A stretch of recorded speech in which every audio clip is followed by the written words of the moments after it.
Madame, Monsieur, bonsoir. Merci de nous rejoindre au sommaire de ce journal. Lancement de la première session du dialogue de haut niveau Algérie-Union européenne en matière de sécurité régionale.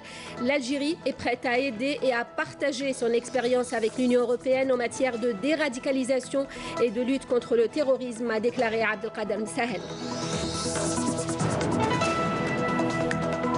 Élections locales, les partis en lice prennent connaissance des numéros d'identification nationale de leur liste. L'opération de tirage au sort a eu lieu ce jeudi. Poursuite des travaux de l'Université du Forum des chefs d'entreprise avec l'intervention de plusieurs ministres, la régulation des importations et le lancement des produits de la finance islamique, entre autres sujets abordés lors de cette journée. Football, la sélection algérienne traverse une grave crise. Ma mission sera difficile mais pas impossible, a déclaré le nouveau sélectionneur des Verts, Rabah Madjer, accompagné de ses deux adjoints lors d'une conférence de presse tenue ce jeudi. Et pour commencer, le ministre de la Justice, garde des Sceaux, Taïeb Louh, participera en sa qualité de représentant du président de la République, Abdelaziz Bouteflika, à la deuxième réunion de l'Union africaine sur la migration, les réfugiés et les personnes déplacées qui se tiendra à Kigali, au Rwanda, à partir de demain et sur 2 jours. Taïeb Louh conduira une délégation lors de cette réunion qui portera notamment sur l'examen du protocole au traité instituant la communauté économique africaine relatif à la libre circulation des personnes en Afrique, le cadre de référence de la politique migratoire et son plan de mise en œuvre et la position africaine commune sur le pacte mondial pour les migrations sûres, ordonnées et régulières. Je vous l'annonçais donc en titre, l'Algérie est prête à aider et à partager avec l'Union européenne son expérience dans le domaine de la lutte contre le terrorisme et l'extrémisme violent. Déclaration depuis Bruxelles du ministre des Affaires étrangères.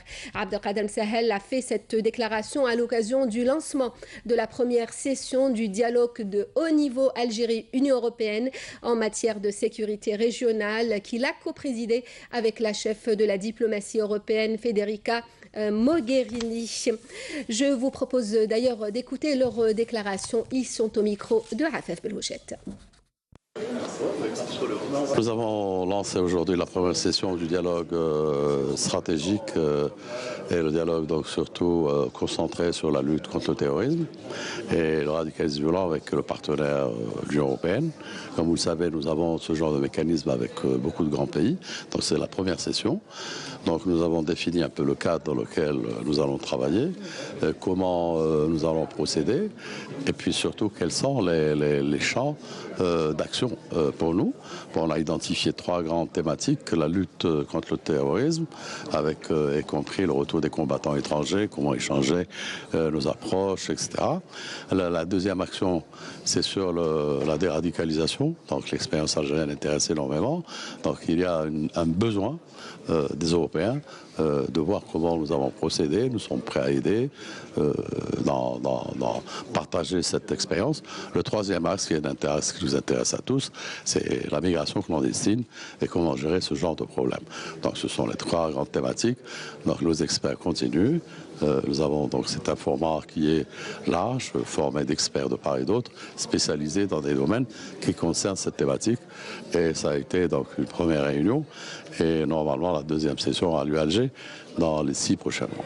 On vient de lancer avec Monsieur le ministre le dialogue sur la coopération contre le terrorisme, sur la sécurité. C'est un dialogue très important pour l'Union européenne. L'Algérie est un partenaire clé, surtout dans la région de la Méditerranée, le nord d'Afrique, le Sahel, mais toute l'Afrique, je dirais.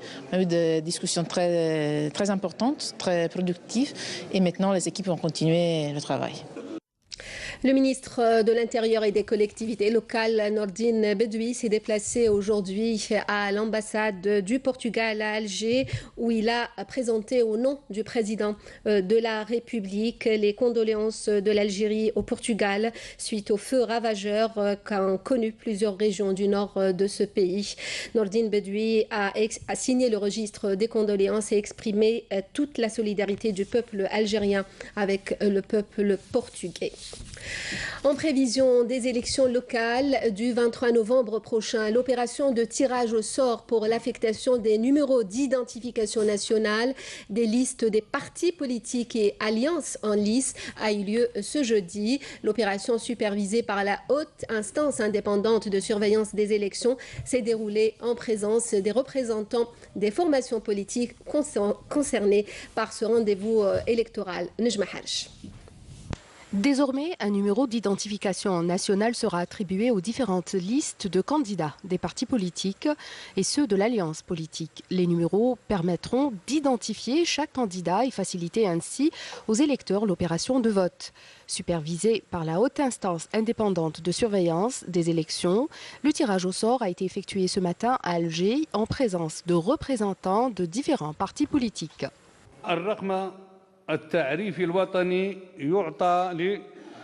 Le numéro d'identification nationale sera attribué aux listes des candidats en lice représentant les partis politiques et les alliances politiques. Les numéros seront affichés sur les bulletins de vote.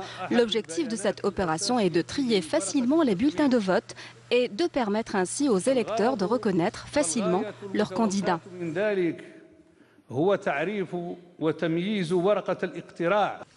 L'opération de tirage au sort a permis aux représentants de 51 partis politiques et ceux de l'alliance politique d'avoir un numéro d'identification nationale qui sera affiché sur les bulletins de vote le jour J.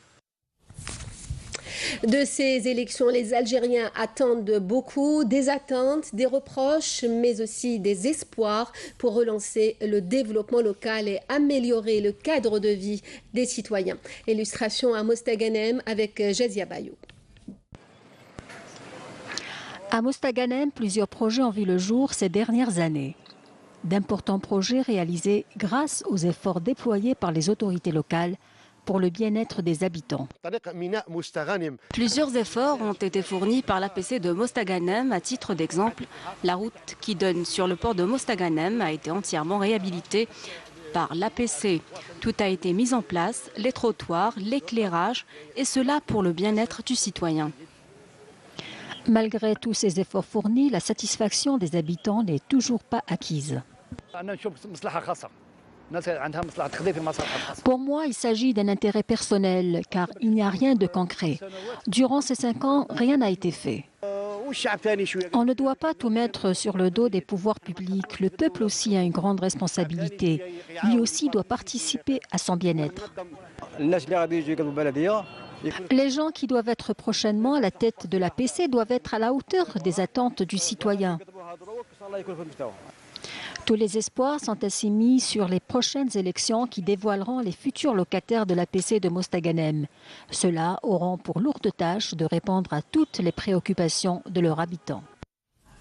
Le ministre de l'Industrie et des Mines, Youssef Yousfi, a inspecté aujourd'hui le complexe sidérurgique de Bellara à Jijel, où il s'est enquis de la mise en service du premier laminoir. Amel Bouarba.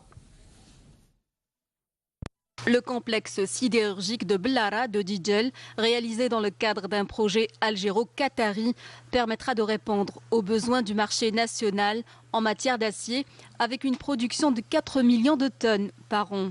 Le ministre de l'Industrie et des Mines, Youssef Yousfi, qui a inspecté ce complexe, s'est réjoui de la mise en service du premier laminoir.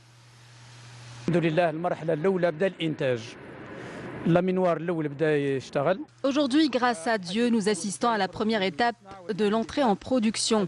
Le premier laminoir est opérationnel et l'acier est fabriqué dans ce complexe. La deuxième étape sera la mise en service de l'aciérie. D'ici 1 année à 1 année et demie, tout le projet sera opérationnel. Actuellement, l'objectif est de couvrir les besoins du marché national en matière d'acier. Nous voulons d'abord mettre fin à l'importation de ce produit avant de passer à l'exportation. Le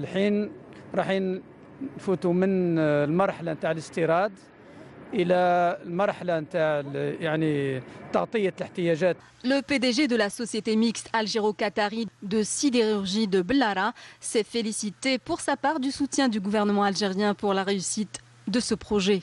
Nous avons bénéficié du soutien total de la part des autorités algériennes pour mener à bien ce projet, et ce, à tous les niveaux. De même, nous avons réussi à créer des postes d'emploi et attirer des compétences algériennes. Je tiens aussi à saluer l'appui du ministre de l'Industrie et des Mines.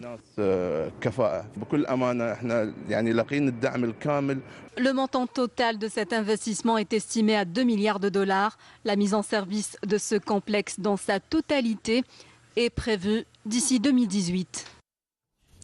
Deuxième jour de l'université du FCE, le forum des chefs d'entreprise. Cette troisième université qui se tient sous le thème « L'entreprise, c'est maintenant ». Cette journée a été marquée par l'intervention de plusieurs ministres devant des panels consacrés entre autres au commerce, aux finances et à l'agriculture.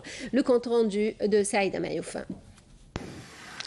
Lors du panel dédié au secteur du commerce et devant un parterre d'opérateurs et d'experts économiques, le ministre du Commerce Mohamed Ben Meradi abordera d'une manière exhaustive la problématique gravitant autour de l'organisation des marchés intérieurs, la régulation des importations, les accords de libre-échange ou encore le développement des exportations. Les conditions matérielles nécessaires à la diversification sont aujourd'hui largement réunies. L'ambition du gouvernement et de parvenir à mobiliser les opérateurs nationaux autour de cet objectif. L'intérêt de cette réunion est pour le gouvernement d'expliquer sa stratégie dans ce domaine et de présenter sa vision pour le court et moyen terme, les projections sur le long terme nécessitant des ajustements préalables, parmi lesquels une connaissance plus aboutie des potentiels disponibles et mobilisables, une connaissance plus précise de la demande nationale dans tous les domaines. Sans ces outils auxquels le gouvernement accorde sa priorité, toute projection scientifique serait contrarié.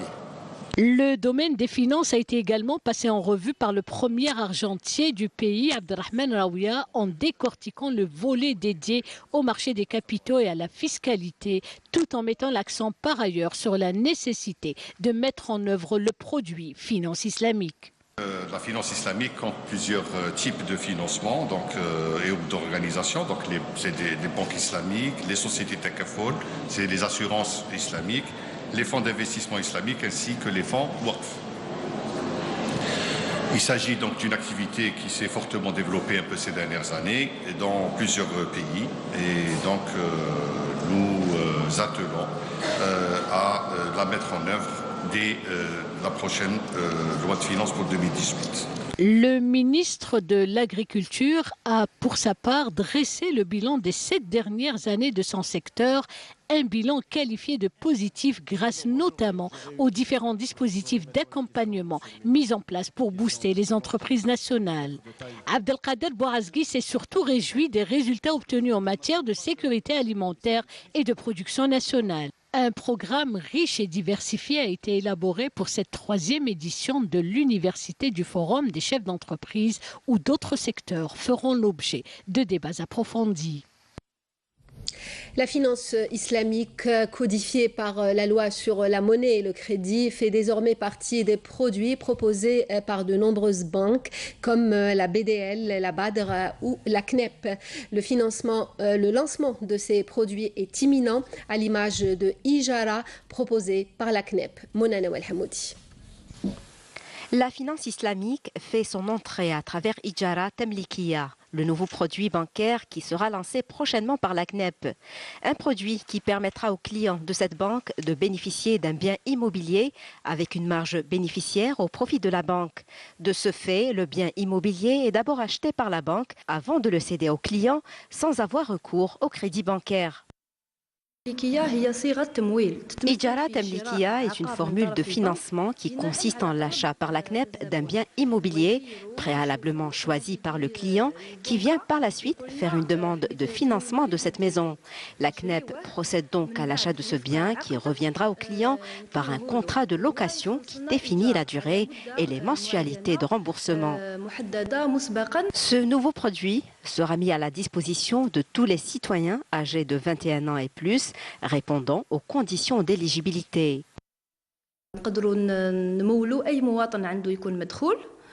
Nous pouvons financer n'importe quel client âgé de 21 à 70 ans, à condition qu'il soit salarié. Le taux de financement peut atteindre les 90% du prix du logement, avec un plafond maximum de 10 milliards de centimes. L'achat du foncier est conclu auprès des entrepreneurs publics ou privés. Dans une deuxième étape, l'opération concernera l'achat des véhicules. La procédure est la même concernant l'achat de véhicules. La CNEP achètera le produit demandé avant de le revendre aux clients. Le lancement officiel de ce nouveau produit est prévu avant la fin de l'année en cours et concernera 11 wilayas. Sa généralisation se fera au fur et à mesure à travers les 217 agences CNEP. La semaine éco ce soir, juste après le journal de 20h, Imen Khmissi abordera avec ses invités le leasing comme moyen de financement des entreprises. Les pluies sont de retour, des pluies orageuses. Météo Algérie a émis un bulletin spécial. Des pluies orageuses affecteront les régions côtières et proches côtières du centre et de l'Est. Ces pluies toucheront ce soir les wilayas de Tipaza, Alger, Boumerdès, Tizi Ouzou, Blida et Médéa jusqu'à 21h pour les régions de l'Est. Les wilayas concernés par ce changement du climat sont Béjaïa, Bouira, Jijel, le nord de Sétif, Skikda et Annaba, selon ce BMS valable de ce jeudi 18h jusqu'à vendredi 9h. Les cumuls estimés atteindront ou dépasseront localement les 30 mm selon les mêmes sources. Dans le cadre de la coopération militaire entre l'Algérie et l'OTAN et au dernier jour de son escale, le premier groupe de cette organisation, SNMG-1, a effectué 2 exercices conjointement avec une unité de nos forces navales. Le premier exercice avait pour but d'élever le niveau de coordination entre les différentes unités navales prenant part à cet exercice. Le deuxième exercice, quant à lui, est un exercice basique effectué par des membres de nos forces navales avec les membres d'une équipe d'exercice composée de 12 éléments de nationalité américaine et roumaine. À noter que le groupe naval de l'OTAN SNMG-1, sous le commandement norvégien, est composé de 5 unités. Il s'agit d'une frégate norvégienne, une frégate portugaise, la frégate espagnole et enfin hollandaise aux côtés d'un ravitailleur allemand.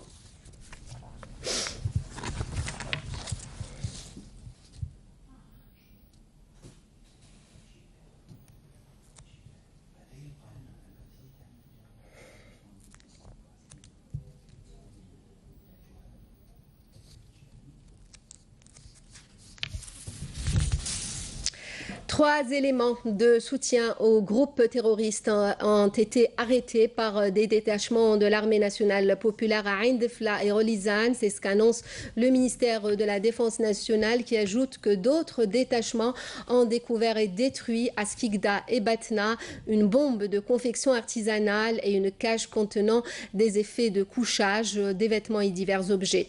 D'autre part, des détachements de l'AMP et des éléments des gardes frontières ont coordination avec les services des douanes ont intercepté à Tlemcen, Mascara et Saïda 3 narcotrafiquants et saisi une grande quantité de kif traités s'élevant à 237 kg. Le communiqué du MDN qui précise aussi que des détachements de l'AMP en coordination avec les éléments des douanes ont arrêté à Tamanrasset et Ingezem 22 contrebandiers et saisi 10 détecteurs de métaux, 39 groupes électrogènes, 22 marteaux-piqueurs et 70 kg de mélange de pierre et d'or brut. Par ailleurs, des gardes-côtes ont déjoué des tentatives d'émigration clandestine de 21 personnes qui se trouvaient à bord d'embarcations de construction artisanale à Annaba et El Qala, tandis que 68 immigrants clandestins de différentes nationalités ont été arrêtés dans plusieurs régions, Tlemcen, Rolizane, Béchar, Adrar, Ouargla et In Gezem, précise le MDN. Football, le nouveau staff technique de l'équipe nationale officiellement installé ce jeudi. Le staff dirigé par le sélectionneur Rabah Madjer, épaulé par 2 adjoints, Meziane Eril et Jamel Menned. La FAF a assigné au nouveau sélectionneur de l'équipe nationale, Rabah Madjer, l'objectif principal de mener les Verts aux demi-finales de la prochaine Coupe d'Afrique des Nations Cannes 2019. Une conférence de presse a été organisée juste après au centre technique de Sidi Moussa, Rabah Madjer qui remplace l'Espagnol Lucas Alcaraz, que la Fédération algérienne de football a écarté pour mauvais résultats, a déclaré: dans le cas où notre mission se poursuivra au-delà de 2019, notre prochain objectif sera les qualifications pour la Coupe du Monde de 2022. Mais la principale mission est de remotiver les Verts et remettre l'équipe sur rail. Je vous propose d'écouter Rabah Madjer. L'objectif dans l'immédiat est de remobiliser les troupes vu que le moral a été lourdement affecté suite aux derniers mauvais résultats concédés. Avec moi, aucun joueur ne sera marginalisé, qu'il soit local ou bien évoluant à l'étranger. J'insiste sur le profil idéal du joueur capable de donner un plus, peu importe où il joue. L'essentiel, c'est qu'il a des qualités. C'est vrai que je préfère donner l'occasion aux joueurs locaux, mais cela ne veut nullement dire que je vais écarter les joueurs professionnels. Des joueurs tels que Brahimi, Mahrez ou encore Ferrouli ont tout donné pour la sélection et ce n'est pas aujourd'hui qu'on va leur tourner le dos. Avec mon staff, nous allons tenter de provoquer le déclic psychologique recherché pour pouvoir aller de l'avant.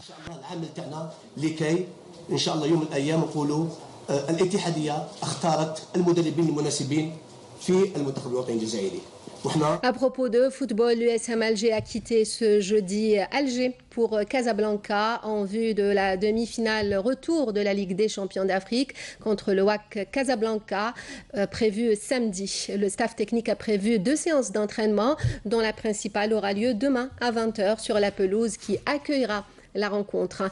En prévision de cette rencontre décisive, les coéquipiers de Mohamed Lamine Zemamouche avaient effectué un mini-stage au centre technique national de Sidi Moussa, ponctué par un match amical contre le Hydra AC lundi. La rencontre sera dirigée par un trio sénégalais. Au match aller disputé au stade du 5 juillet, l'USM Alger et le WAC Casablanca se sont quittés sur un score de parité 0 partout. Toujours le sport, cyclisme, Tour d'Algérie 2017. L'Algérien Hamza Yassine, vainqueur. Le maillot jaune change d'épaule lors de la 2e étape disputée aujourd'hui entre Tougourt et Ouargla. Nassima Imloula. La 2e étape du Tour d'Algérie cyclisme, disputée entre Tougourt et Ouargla sur une distance de 123 km, a été remportée par l'Algérien Hamza Yassine du GS Pétrolier. دراج نصر كان قوي في السبرينت انترميديال الثاني رحنا انا وياه درنا 60 كيلومتر وحدنا الحمد لله في لافا قدرت نربح سبرينت والحمد لله. Le champion arabe sur route, Hamza Yassine, a franchi la ligne d'arrivée en réalisant un temps de 3h45 minutes et 05 secondes devant l'Ukrainien Olovac Oleksandr de l'équipe Al-Nasr des Émirats Arabes Unis et le Tunisien Ali Nouissri. À l'issue de cette 2e étape du TAC, le maillot jaune de leader a été endossé par le Tunisien Ali Nouissri, alors que le vainqueur de l'étape, Hamza Yassine du GSP, s'est adjugé le maillot vert et du meilleur sprinter. Le maillot blanc du meilleur espoir est revenu à l'Algérien Islam Mansouri du club Sovac. Direction le village d'Ihitoussen dans la région de Bouzguen. Ici, le tissage est un savoir-faire transmis de génération en génération, un patrimoine jalousement préservé par les femmes. Le reportage de Sofiane Hamoudi. Si cette tradition perdure, c'est grâce aux mains laborieuses des femmes qui perpétuent jusqu'à ce jour ce noble métier de tissage. Depuis que j'ai perdu mon mari durant la révolution, le tissage était mon gagne-pain. Il n'y a pas un autre travail à part le tissage dans cette région. Les formes et les motifs imprégnés au tapis de la montagne de Kabylie sont inspirés de la nature. Ils immortalisent les conditions et faits historiques du village d'Ihitoussen et renvoient de par leurs couleurs et signes à des dimensions purement sociales. La femme يحطوا السن تنفحطوا ومن بعد تنفحطوا الصحفضيتك صحفضيتي les femmes de sa génération mais فيه نهيت c'est-à-dire c'est le dos c'est ce qu'il y a sur le dos du serpent oui هنا c'est de cette façon qu'ils se sont exprimés. Ils se sont inspirés de ce motif. Afin de préserver ce savoir-faire et de contribuer à sa pérennisation, les femmes du village ont créé un atelier de tissage au sein duquel, à l'accueil des jeunes apprentis auxquels elles transmettent le métier.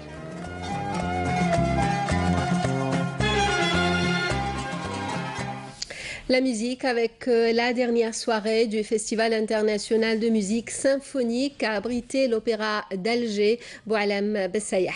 Sur scène hier soir, un trio espagnol, une chorale syrienne et un ensemble de chambres de Russie. Farah Hamadesh. L'Orient et l'Occident se sont donné rendez-vous hier soir à l'opéra d'Alger, Boualem Bessayah. Venu d'Espagne, le trio Fortuny, composé d'un pianiste, d'un violoniste et d'un violoncelliste, a fait découvrir au public algérien des classiques de l'opéra espagnol. De son côté, la chorale de chambre de l'Institut supérieur de musique de Syrie a interprété un pot-pourri de pièces d'opéra classiques et de chansons puisées dans le répertoire musical algérien.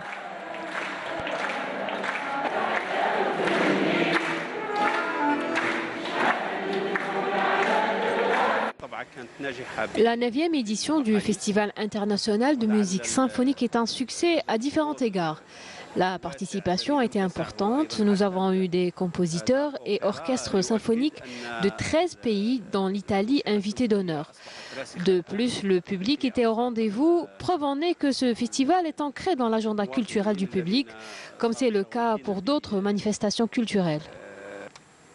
Lors de cette clôture, le commissariat du festival a honoré le président de la République, Abdelaziz Bouteflika, en lui décernant un trophée honorifique constitué d'un violon reçu en son nom par le ministre de la Culture, Azdine Mihoubi. Des musiciens enseignants à l'Institut national supérieur de musique ont également été honorés. Fin de ce journal, le rappel des principaux titres. Le lancement de la première session du dialogue de haut niveau Algérie-Union européenne en matière de sécurité régionale. L'Algérie est prête à aider et à partager son expérience avec l'UE en matière de déradicalisation et de lutte contre le terrorisme, a déclaré Abdelkader Msahel. Élections locales, les partis en lice prennent connaissance des numéros d'identification nationale de leur liste. L'opération de tirage au sort a eu lieu ce jeudi. Poursuite des travaux de l'université du Forum des chefs d'entreprise avec l'intervention de plusieurs ministres, la régulation des importations et le lancement des produits de la finance islamique, entre autres sujets abordés lors de cette journée. Football, la sélection algérienne traverse une grave crise. Ma mission sera difficile mais pas impossible, a déclaré le nouveau sélectionneur des Verts, Alabah Madjer, accompagné de ses deux adjoints lors d'une conférence de presse tenue aujourd'hui. Merci de nous avoir suivis. Le prochain journal est à 20h, l'édition en arabe. Demain à midi, Feriel Assari, j'aurai le plaisir de vous retrouver à 19h. Passez une très bonne soirée.